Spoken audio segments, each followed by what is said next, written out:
Welcome to the Leo. Jaganmohan Reddy హయాంలో జరిగిన భారీ లిక్కర్ స్కామ్కు సంబంధించి ఆయన నీడగా చెప్పుకునే ఇద్దరు వ్యక్తులనైతే నిన్న ఈడీ ప్రశ్నల వర్షం కురిపించింది. దాంతో వారిద్దరూ కూడా సమాధానాలు చెప్పలేక ఉక్కిరి బిక్కిరైనటువంటి పరిస్థితి. ఎవరా ఇద్దరు అంటే అప్పట్లో ఓఎస్డీగా పనిచేసినటువంటి కృష్ణమోహన్ ఒకరైతే, జగన్మోహన్ రెడ్డికి కార్యదర్శిగా పనిచేసినటువంటి ధనుంజయ రెడ్డి మరొకరు. అంటే ఒకరు సీఎం కార్యదర్శిగా ఉంటే మరొకరు సీఎం ఓఎస్డీగా పనిచేశారు. వీళ్ళిద్దరూ కూడా లిక్కర్ స్కాములో అత్యంత కీలకంగా పనిచేయటంతో పాటు ఆ లిక్కర్ స్కాము నుంచి వచ్చిన డబ్బుతో స్థిరాస్తులు కొనుగోలు చేసినట్లుగా సిట్ అధికారులు అయితే గుర్తించారు. వాస్తవానికి నిన్న పక్కా ఆధారాలన్నీ ముందు పెట్టి ఈడీ అధికారులు అయితే ఈ అధికారులు ఇద్దరిని ప్రశ్నించడం జరిగింది. వీరితో పాటు మరొక ఇద్దరిని కూడా నిన్న ఈడీ అధికారులు వేరువేరుగా ప్రశ్నించారు. ఎవరయ్యా అంటే చెవిరెడ్డి భాస్కర్ రెడ్డికి అత్యంత సన్నిహితుడైనటువంటి వెంకటేష్ నాయుడు ఒకరైతే, రెండో వ్యక్తి రాజు కసిరెడ్డికి అత్యంత సన్నిహితుడైనటువంటి బూనెట్టి చాణక్య. సో ఈ నలుగురిని నిన్న ఈడీ అధికారులు అయితే ప్రశ్నించారు. నలుగురిని కూడా ఆధారాలు ముందు పెట్టి వాళ్ళ బ్యాంక్ స్టేట్మెంట్స్తో పాటు వాళ్ళు ఆ సమయంలో కొన్నటువంటి ఆస్తుల పత్రాలతో పాటు ఎవరైతే ఆ కొనుగోలుదారులకు నగదు రూపంలో డబ్బులు చెల్లించారో వాళ్ళ వాంగ్మూలాలు ఇవన్నీ కూడా ఆధారాలు ముందు పెట్టి ప్రశ్నిస్తే వీళ్ళు నమ్మలేరు తప్ప దేనికి కూడా ఆ సమాధానం చెప్పలేదన్నట్టుగా మనకైతే తెలుస్తుంది. మొత్తంగా నిన్న ఆ ఈడీ అధికారుల విచారణ బట్టి ఒకటి స్పష్టం, అవినీతి సొమ్ముతో అంటే ఏదైతే లిక్కర్ స్కాములో వచ్చినటువంటి సొమ్ము ఉందో ఆ సొమ్ముతో ధనుంజయ రెడ్డి కావచ్చు, కృష్ణమోహన్ కావచ్చు, వీరిద్దరూ కూడా అక్రమంగా ఆస్తులు కొనుగోలు చేశారు అనేది వాస్తవం. రెండోది ఏంటంటే సర్వీసులో ఉన్నటువంటి ఐఏఎస్ ఐపీఎస్ కావచ్చు, ఇతర ప్రభుత్వ ఉద్యోగులు కావచ్చు, సర్వీసులో ఉన్న ఉద్యోగి కూడా ఒక లిమిట్ దాటిన తర్వాత క్యాష్ రూపంలో ఏమీ కొనకూడదు. ఫర్ ఎగ్జాంపుల్ నేను ఫ్లాట్ కొనాలనుకుంటున్నా, నేను గవర్నమెంట్ ఎంప్లాయీని, నేను ఫ్లాట్ కొనాలి అంటే కొనుక్కోవచ్చు, తప్పులేదు. ఎలా కొనుక్కోవాలి? క్యాష్ రూపంలో కొనకూడదు, త్రూ బ్యాంకు స్టేట్మెంట్ ద్వారా కొనాలంటే మనీ అనేది బ్యాంకు నుంచి ట్రాన్స్ఫర్ జరగాలి. సో అలా మాత్రమే కొనుగోలు చేయాలి. బై క్యాష్ అనేది కొనుగోలు చేయకూడదు. ఎందుకు ఇది పెట్టారు అంటే వీళ్ళు లంచాల సొమ్ముతో కొనుగోలు చేస్తారనే ఒక ఉద్దేశంతోనే ఆ నిబంధన అనేది ఉంది. కానీ వీరిద్దరూ కూడా సొమ్ముతోనే కొన్నారు. కోట్ల రూపాయల స్థిరాస్తులను ఎలా కొన్నారు అంటే నగదు రూపంలో డబ్బులు ఇచ్చి కొన్నారు. బ్యాంక్ స్టేట్మెంట్లు నడపలా. అంటే వీళ్ళు కొన్న లెక్కకి, వీళ్ళు కొన్న ఆస్తికి ఎక్కడా కూడా లెక్క పత్రాలు లేవు, బ్యాంకు స్టేట్మెంట్స్ లేవు. అంటే మరి ఇప్పుడు ఈడీ అధికారులు అడిగింది అదే, మీకు అంత నగదు ఎంత వచ్చింది. ఇంకోటి కూడా అడిగింది ఈడీ అధికారులు, మీరు సర్వీసులో చేరినప్పటి నుంచి ఇప్పటి వరకు మీ జీతం ఎంత, మీ దగ్గర ఉన్నటువంటి ఆస్తుల విలువ ఎంత, మరి జీతానికి మించి ఆస్తులు ఎలా కొనుగోలు చేశారు. సో ఇలాంటి అనేక ప్రశ్నలు అయితే నిన్న అడగటం జరిగింది. ప్రతి ప్రశ్నకు కూడా ఆధారాలు ముందు పెట్టి ప్రశ్నించడంతో వాళ్ళు దేనికి కూడా సమాధానం చెప్పకుండా నీళ్ళైతే నమిలినట్టుగా తెలుస్తుంది. మొత్తంగా ఏది ఏమైనా జగన్మోహన్ రెడ్డి నీడగా చెప్పుకునే వీరిద్దరి మీద కూడా ఈడీ ఆధారాలతో ప్రశ్నల వర్షం కురిపించడంతో వైసీపీ వర్గాల్లో వణుకైతే మొదలైంది. ఎందుకు వైసీపీ వర్గాల్లో వణుకు మొదలైందంటే నిన్న దీంతో పాటు ఈడీ అధికారులు మరి కొన్ని ప్రశ్నలు వేశారు. ఏంటి, మీరు ప్రతిసారి హైదరాబాదు జూబ్లీ హిల్స్ దగ్గర ఎక్కడో ఒక డెన్ ఉంది వీళ్ళకి. సో ప్రతి వారం కూడా మీరు ఎందుకు రాజు కసిరెడ్డి దగ్గరికి వెళ్ళేవాళ్ళు, తిరిగి వచ్చేటప్పుడు కారులో అట్టపెట్టులు పెట్టుకుని వచ్చేవాళ్ళు కదా, ఏం అట్టపెట్లు అవి? డబ్బు అట్టపెట్టులేనా?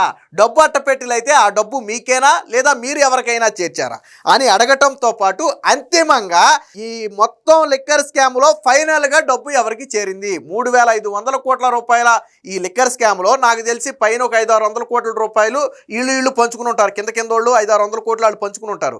బట్ మిగిలిన 3,000 కోట్లు ఎవరో ఒక వ్యక్తికి చేరింది. ఎవరా వ్యక్తి? ఎవరికి చేరింది డబ్బు? చేరటంలో మీ పాత్ర ఏంటి? ఏ రూట్లలో డబ్బు చేరింది? దీనికి కర్త కర్మక్రియ ఎవరు? ఇలాంటి అనేక ప్రశ్నలు అయితే నిన్న ఈడీ అధికారులు అయితే అడగడం జరిగింది. సో వీళ్ళ నుంచి అయితే ఎటువంటి సమాధానాలు లేవు అని మనకైతే తెలుస్తుంది. సో ఏం జరిగింది అనేది ఒకసారి వార్త రూపంలో వచ్చింది, ఒకసారి చూద్దాం. సొమ్మెవరికి చేరింది? జగన్ నీడలపై ఈడీ ప్రశ్నల వర్షం. ధనుంజయ రెడ్డి, కృష్ణమోహన్ రెడ్డి విచారణ.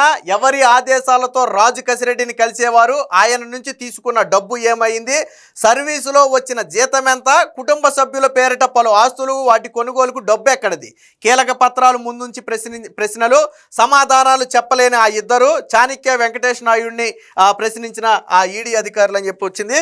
సో మాజీ ముఖ్యమంత్రి జగన్మోహన్ రెడ్డికి అత్యంత సన్నిహితంగా మెలిగిన ఆయన మాజీ కార్యదర్శి ధనుంజయ రెడ్డి, అప్పటి ఓఎస్డీ కృష్ణమోహన్ జగన్మోహన్ రెడ్డిపై ఈడీ ప్రశ్నల వర్షం కురిపించింది. సోమవారం హైదరాబాద్లో వీరిద్దరితో పాటు మద్యం కేసులో నిందితులుగా ఉన్న వెంకటేష్ నాయుడు, బూనేటి చాణక్యను కూడా అధికారులు అయితే ప్రశ్నించారు. నిందితుల బ్యాంకు లావాదేవీలు, నగదు మార్పిడి వ్యవహారాలు, బినామీ ఆస్తుల పత్రాలు సహా పలు ఆధారాలను ముందుంచి ప్రశ్నించారు. లిక్కర్ స్కామ్లో వసూలు చేసిన సొమ్ము ఎవరెవరికి చేరింది, దాంట్లో మీ పాత్ర ఏంటనేది కూడా పక్కాగా అయితే ప్రశ్నించారు. దీనికి సంబంధించిన మరొక వార్త కూడా వచ్చి చూద్దాం. విశ్వసనీయ సమాచారం ప్రకారం 3,500 కోట్ల లిక్కర్ స్కామ్లో ప్రధాన నిందితుడైన రాజకసిరెడ్డికి చెందిన జూబ్లీ హిల్స్ కార్యాలయం నుంచి తరచూ కారు డిక్కీలో అట్టపెట్టెల్లో తీసుకెళ్లిన ముడుపుల సొమ్ము ఎక్కడికి చేరిందని ధనుంజయ రెడ్డిని అడిగారు. తెలంగాణలోని బాన్సువాడ, మహేశ్వరంలో కోడలు పేరుతో కొనుగోలు చేసిన ఆస్తులకు డబ్బులు ఎక్కడివి అనేది కూడా కృష్ణమోహన్ రెడ్డిని అయితే ప్రశ్నించారు. అలాగే నెల్లూరు జిల్లాలోని కొవ్వూరు, ముత్తుకూరు మండలాల్లో మరదలి పేరుతో కొనుగోలు చేసిన ఆస్తులకు నగదు రూపంలో ఇచ్చిన డబ్బు ఎలా వచ్చిందని చెప్పి ధనుంజయ రెడ్డిని ప్రశ్నించారంటే అటు కృష్ణమోహన్ రెడ్డి ఏమో వాళ్ళ కోడల పేరు మీద కొంటే ధనుంజయ రెడ్డి ఏమో మరదల పేరుతో కొనుగోలు చేశారు. సో వీటికి సంబంధించిన సమాచారం మొత్తం కూడా వెల్లడించాలని కోరారు. అలాగే ఉదయం నుంచి రాత్రి పొద్దుపోయే వరకు, రాత్రి దాదాపుగా ఉదయం 10 గంటలకు ప్రారంభమైనటువంటి ఈ విచారణ రాత్రి 9:30 గంటల వరకు కూడా సాగింది. బ్యాంకు ఖాతాల లావాదేవీ వివరాలతో పాటు మరికొన్ని డాక్యుమెంట్లు తీసుకురావాలని ఈడీ అధికారులు ఇచ్చిన నోటీసు మేరకు ధనుంజయ రెడ్డి వాటితో హాజరు కాగా కృష్ణమోహన్ రెడ్డి మాత్రం బినామీలకు సంబంధించినటువంటి డాక్యుమెంట్లు తీసుకెళ్లలేదని తెలిసింది. దీంతో ఈడీ అధికారులు ఆయనను 2 గంటలు మాత్రమే ప్రశ్నించారు. అడిగిన కీలక డాక్యుమెంట్లతో మళ్ళీ రావాలని ఆదేశించారు. ఆ తర్వాత ధనుంజయ రెడ్డిని మాత్రం 10 గంటల నుంచి రాత్రి 9:15 వరకు కూడా సుదీర్ఘంగా ప్రశ్నించారు. కడప జిల్లా నుంచి కేంద్ర సర్వీసులోకి వెళ్ళినప్పటి నుంచి వైఎస్ హయాంలో రాష్ట్రానికి ఐఏఎస్ హోదాలో తిరిగి రావడం, జగన్ ప్రభుత్వంలో సీఎంఓ కార్యదర్శిగా పనిచేయడం గురించి అడుగుతూనే లిక్కర్ స్కామ్కు సంబంధించి ఆరా తీసినట్లుగా తెలిసింది. సో ఎవరి ఆదేశాలతో ప్రతి వారం రాజకసిరెడ్డి కార్యాలయానికి వెళ్ళారు, ఎన్నిసార్లు వెళ్ళి ఎంతెంత మొత్తం తీసుకున్నారు, ఆ డబ్బంతా మీకేనా లేక ఇతరులకు ఎవరికైనా ఇవ్వాల్సి వచ్చిందా వంటి ప్రశ్నలతో ధనుంజయ రెడ్డి అయితే ఉక్కిరి బిక్కిరి అయినట్టుగా తెలిసింది. తనకెవరు బినామీలు లేరని చెప్పినట్టుగా సమాచారం. నెల్లూరు జిల్లాలోని ముత్తుకూరు, కొవ్వూరు మండలాల్లో ఆయన కుమారుడు రోహిత్ రెడ్డి బంధువు లక్ష్మి పేరుతో భారీగా నగదు చెల్లించి ఆస్తులు కొన్నట్లుగా ఆధారాలు ముందుంచడంతో ధనుంజయ రెడ్డి దిక్కులు చూసినట్లుగా తెలిసింది. నగదు చెల్లించి ఆస్తులు కొన్నారని విక్రయదారుల నుంచి సమాచారం సేకరించిన ఈడీ అధికారులు ఆ సొమ్ము ఎలా వచ్చింది, నగదు చెల్లించకూడదని తెలిసిన అధికారిగా ఇలాంటి పని ఎందుకు చేశారని ఆయన ప్రశ్నించినట్లుగా తెలిసింది. అంటే నేను ఇందాకే చెప్పా కదా, ఒక ఐఏఎస్ ఐపీఎస్ అనే కాదు, ఏ ప్రభుత్వ ఉద్యోగి అయినా ఒక పరిమితికి మించి నగదు రూపంలో ఏవి కూడా కొనకూడదు. అది నిబంధన. అది ఫర్ ఎగ్జాంపుల్ 1 లక్ష, 1,50,000కు మించో లేదా 2 లక్షలకు మించో ఏదో ఒక లిమిట్ ఉంటుంది.